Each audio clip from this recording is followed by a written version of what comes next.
Hey everyone, just wanted to give an update of the third episode of my Arizona to DeadHorse Alaska trip. And you can see here, there's nothing going on because I'm stuck in a little bit of a traffic jam. So I have an opportunity to talk for a few minutes, and it sounds like it's only going to be a few minutes. So let's talk a little bit about, let's talk about what happened here. This is, I think, that See the Sky Highway, which is 99. Just north of Vancouver in British Columbia. And I guess it was a rock slide.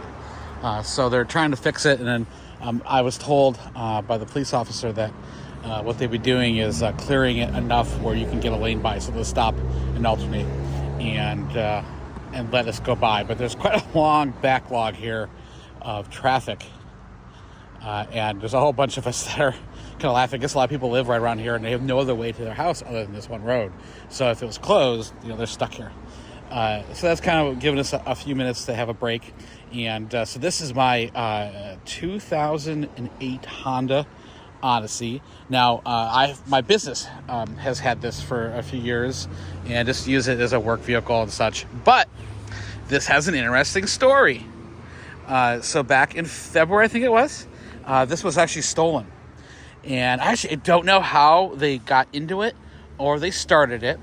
But kind of the story goes, I think it was, supposedly it was a guy that stole. I had it parked in Phoenix, and I had also an Apple AirTag in it.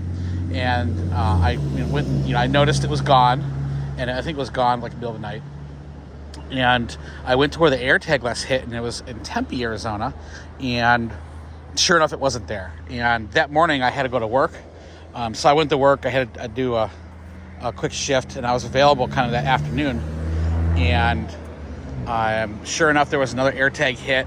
I think another kind of Tempe area. So I kind of cruised down there. But then all of a sudden, I started getting more hits. And an AirTag only works if it comes into reception of an iPhone.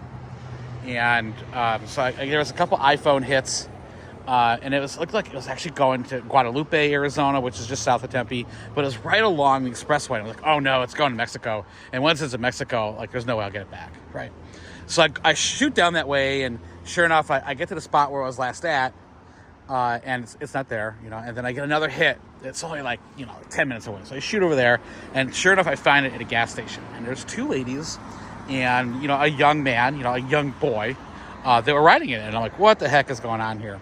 And I had my spare keys, and I tried to, hit the panic button and open doors and stuff like that. It didn't work for some reason. Maybe it wasn't close enough. But so I called the police. And in my experience is that the reason I didn't call the police immediately is that they just kind of filled a report, and it takes hours and hours to meet with the police a lot of times because they're just so busy in Phoenix, Tempe area, stuff like that. This actually technically they were stolen in Tempe. In Phoenix. But eventually I started following it. I did call the police, and maybe 30, 40 minutes later, I think it was more than that. I get another call from the officer because they are very busy. Stolen cars are not a priority. So I did get a call, and the officer was coming in, and I was able to get it recovered. Now, supposedly, the people that drive it said the guy that had it, that was with them, they stopped at the store, and he ran to the store and didn't come back. So they actually didn't get arrested. Nothing like that happened. It just kind of gives you a show that, unfortunately, crime is not a very serious thing, unfortunately. But the police are so overworked, there's nothing that they can do. It's not their fault. But I got it back. But I got it back with this scrape in the side of it, right? So this scrape here, initially my insurance company gave me $1,800 for the scrape, which I thought was kind of low. And then I take it to a body shop, and